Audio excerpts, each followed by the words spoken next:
तुमचं पुन्हा एकदा स्वागत। सगळ्या महत्त्वाच्या बातम्यांचा वेगवान आढावा घेऊयात। सुरुवात करूयात पावसाच्या बातम्यांनी। पंचनाम्याच्या प्रक्रियेसाठी ठराविक मुदतीचं बंधन नसावं, शरद पवार यांचं अतिवृष्टीच्या पार्श्वभूमीवरती सरकारला आवाहन।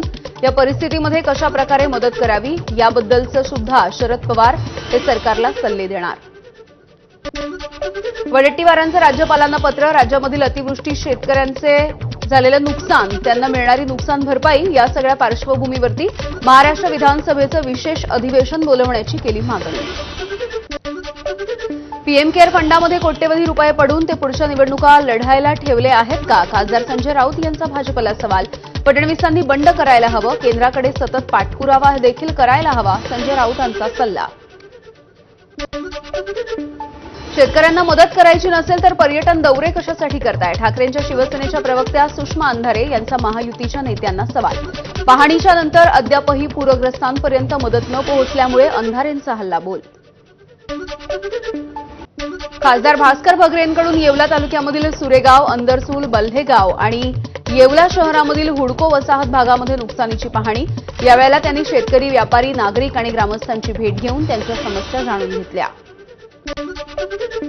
सर्व योजना बंद करा आणि केवळ शेतकऱ्यांना मदत करा, रासपचे अध्यक्ष महादेव जानकर यांची मागणी। एकरी 50,000 रुपयांची मदत द्या अशी जानकर यांची सरकारकडे मागणी। अतिवृष्टीच्या संदर्भात पंतप्रधान आणि राष्ट्रपतींना पत्र लिहिणार, लवकरात लवकर शेतकऱ्यांना पॅकेज जाहीर होईल अशी विशेष सरकारी वकील आणि खासदार उज्ज्वल निकम यांच्याकडून अपेक्षा व्यक्त। गोदावरी नदीच्या पाण्याच्या पातळीमध्ये वाढ झाल्यामुळे नाशिकमध्ये महापुराची स्थिती। जलसंपदा आणि आपत्ती व्यवस्थापन मंत्री गिरीश महाजन यांच्याकडून गोदाघाट परिसरामध्ये पूरस्थितीची पाहणी। नागपूरच्या सावनेर तालुक्यामधल्या तिष्टी गावामधील शेतकऱ्यांचे दोडकी आणि इडलिंबूचं पीक जमीनदोस्त। पालकमंत्री चंद्रशेखर बावनकुळेंनी घेतला नुकसानीचा आढावा। नाशिकच्या निफाड तालुक्यामधल्या लासलगाव जवळच्या पिंपळगाव शिवारामध्ये मक्याच्या शेतामध्ये पाणीच पाणी झालंय। ऐन सणासुदीच्या काळामध्ये बळीराजा संकटात, नुकसानीची ड्रोनच्या माध्यमातून टिपलेली ही दृश्य। बुलडाण्याच्या शिंदखेडे राजा तालुक्यामधल्या राहेरीमध्ये शेतकऱ्याचा आक्रोश। ढगफुटी सदृश्य पावसानं तूर, सोयाबीन, कापूस यासह प्रमुख खरीपाची पिकं पाण्याखाली गेली, त्यामुळे शेतामध्ये शेतकऱ्याच्या अश्रूंचा बांध फुटलाय।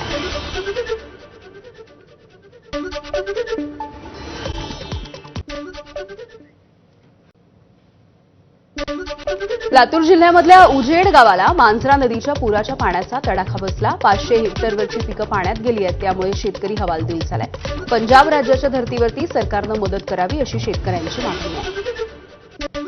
मराठवाड्यामधला पाऊस आणि पूर जरी ओसरला असला तरी काही ठिकाणी मात्र ही पूरस्थिती कायम दिसतेय।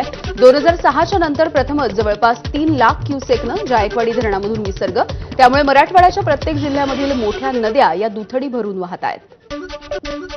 जायकवाडी धरणामधून पाण्याचा विसर्ग वाढवल्यामुळे जालना जिल्ह्यामधील 38 गावांना पुराचा धोका। 18,000 नागरिकांचं प्रशासनानं स्थलांतर केलंय। 8,000 नागरिकांची विविध शाळा, महाविद्यालयांमध्ये तसंच मंदिरांमध्ये राहण्याची व्यवस्था। जायकवाडीमधल्या विसर्गामुळे जालना जिल्ह्यामधील सुमारे 10,000 लोकांना विविध गावांमधून सुरक्षित ठिकाणी हलवलं। यामधील 6,870 नागरिकांना जिल्हा परिषदेच्या शाळा, विविध समाज मंदिरं या ठिकाणी ठेवण्यात आलंय। परतूर, अंबड, घनसावंगी इथले हे नागरिक आहेत। छत्रपती संभाजीनगरच्या पैठणमधील कहारवाडा परिसरामधली घरं ही जायकवाडीच्या पाण्यामुळे पूर्णपणे पाण्याखाली। नाथ मंदिर देखील पाण्याखाली गेले, त्यामुळे मंदिरामध्ये जाण्यासाठी मज्जाव। गोदावरी नदीचं पाणी नाशिकच्या भांडी बाजार, सराफा बाजारामध्ये शिरलंय। व्यावसायिकांचं मोठं नुकसान झालंय। दुकानांमध्ये 2.5 फुटांपर्यंत पाणी साचलंय। तांबे, पितळेची भांडी, देवतांच्या मूर्ती पाण्यात गेल्यात। दुकानांमध्ये गाळ आणि चिखल जमा झालाय। नाशिकमध्ये गोदावरी नदीला आलेला पूर बघण्यासाठी बघ्यांनी गर्दी केली आहे। मात्र वाहतूक कोंडीमध्ये अडकलेले जिल्हाधिकारी, पूरस्थितीचा आढावा घेण्यासाठी आलेल्या जिल्हाधिकाऱ्यांना याच वाहतूक कोंडीचा फटका बसला। अचानक प्रकृती बिघडलेल्या मुलीला पुरामुळे रुग्णालयामध्ये पोहोचवता न आल्यामुळे 17 वर्षाच्या मुलीचा मृत्यू झालाय। छत्रपती संभाजीनगरच्या वैजापूर तालुक्यातल्या शिऊर इथली घटना आहे। अतिवृष्टीमुळे मराठवाड्यामध्ये मोठं नुकसान झालेलं आपण पाहतोय आणि याच मराठवाड्यामध्ये गेल्या काही दिवसांमध्ये याच मुसळधार पावसानं थैमान घातलेलं आहे।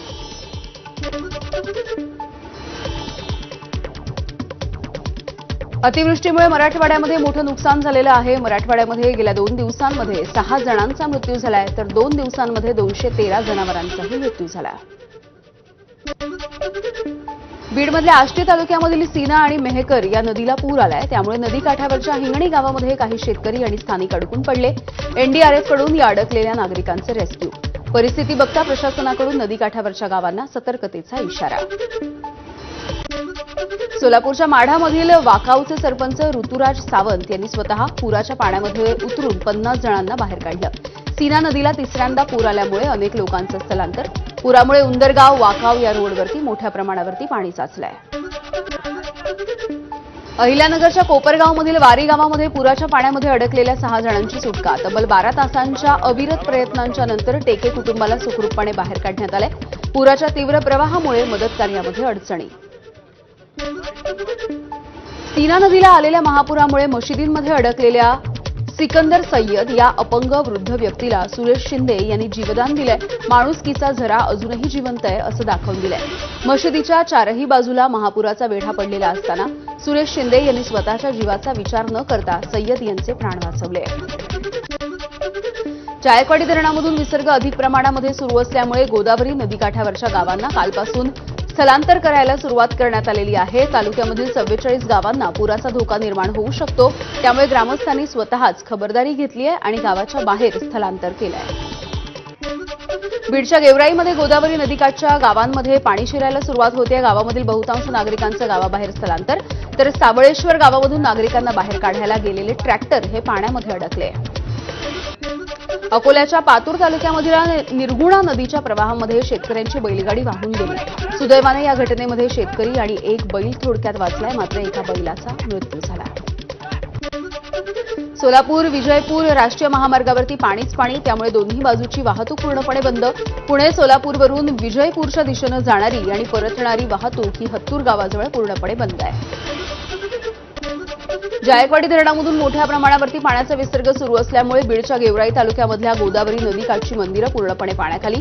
राक्षस भवन इथल्या शनी मंदिर, पांचाळेश्वर मंदिर हे पाण्याखाली गेलंय. 45 गावांना पुराचा धोका, लोकांचं स्थलांतर. बीडच्या परळीमधील पोहनेर गावाला गोदावरीच्या पाण्याचा वेढा. शिरसाळा आणि पाथरी गावाला जाणारे रस्ते बंद आहेत. खबरदारीचा उपाय म्हणून प्रशासनाने काल 100 नागरिकांना सुरक्षित ठिकाणी हलवलंय. छत्रपती संभाजीनगरच्या गंगापूर वैजापूर तालुक्याला पावसानं झोडपलं. 4 दिवसामध्ये 2 वेळा पाऊस. शिवना नदीला आलेल्या पुराचं पाणी दाक्षायणी देवीच्या मंदिरामध्ये शिरलंय. त्याचीच ही ड्रोन दृश्य. छत्रपती संभाजीनगरच्या पैठण तालुक्यामधल्या आपेगावमध्ये मुसळधार पाऊस. अनेक घरांसह भक्त निवासही पाण्यामध्ये गेलाय. नागरिकांना सतर्कतेचा इशारा. पैठणमधील संत एकनाथ महाराजांच्या मंदिरामध्ये पुराचं पाणी शिरलंय. त्यामुळे काल रात्रीपासून आज सकाळपर्यंत समाधी मंदिर बंद होतं. आज पाणी ओसरायला सुरुवात झाली आहे. मंदिर पुन्हा एकदा खुलं झालंय. उत्तर महाराष्ट्राला पावसानं झोडपलंय. गंगापूर धरणामधून 11,000 क्युसेकनं विसर्ग. दुतोंड्या मारुती हा पूर्णपणे पाण्याखाली गेलाय. गोदाघाटामधली मंदिरं देखील पाण्याखाली गेली. दुकानांमध्ये पाणी शिरलंय. गोदावरी नदीकाठच्या नागरिकांना सतर्कतेचा इशारा. संभाजीनगरमध्ये जनावरं रस्त्यावर. जायकवाडी धरणामधल्या विसर्गामुळे गोदावरी नदीला पूर आला. महापुरामुळे नदीकाठच्या गावांना जबरदस्त फटका बसलाय. अनेक कुटुंब बेघर झाल्यामुळे संसार त्यांनी रस्त्यावर मांडलाय. अभिनेता सोनू सूद सोलापूरमधल्या पूरग्रस्तांच्या मदतीसाठी सरसावला. याआधी पंजाबच्या पूरग्रस्त भागामधल्या नागरिकांसाठी सोनू सूद हा स्वतः फील्डवरती उतरला होता. त्याचप्रमाणे सोनू सूद आता महाराष्ट्रामधल्या पूरग्रस्तांच्या मदतीसाठी धावून आलाय. धाराशिवच्या परांडा तालुक्यामधील नारायण खरात यांनी खासदार रवींद्र वायकर यांचा मदतीचा हात मिळतोय. पुरामध्ये नारायण खरात यांचं मोठं नुकसान झालंय. अहिल्यानगरमधील मुसळधार पावसामुळे सीना नदीला पूर आला. सोलापूरमधील माढा, करमाळा, मोहोळ या ठिकाणी अनेक गावांमध्ये याच महापुराचं पाणी शिरलंय. नांदेडच्या शनी मंदिर परिसरामध्ये पूर आलेला आहे आणि ही पूर परिस्थिती अद्यापही कायम आहे. कालही नागरिकांना रात्र जागून काढावी लागली आहे. आज जायकवाडीचं पाणी सोडल्यामुळे पूरस्थिती वाढण्याची शक्यता आहे. प्रशासनाकडून सतर्कतेचा इशारा. गोंदिया जिल्ह्यामधील खळबंदा जलाशयाचा शेजगाव, परसवाडा, अर्जुनी याला जाणारा कालवा फुटलाय. त्यामुळे धान पिकाचं मोठं नुकसान. या जलाशयामधून जवळपास 50 ते 60 गावांना खरीप आणि रब्बी हंगामामध्ये सिंचनाची सोय होते. नंदुरबारमध्ये तापी नदीच्या पाण्याच्या पातळीमध्ये वाढ झाली आहे. सातपुड्यामध्ये झालेल्या मुसळधार पावसाच्या नंतर तापी नदीच्या उपनद्यांना पूर आलाय. प्रकाशा बॅरेजचे 12 दरवाजे पूर्ण क्षमतेने उघडले. नदीकाठावरच्या गावांना सतर्कतेचं आवाहन.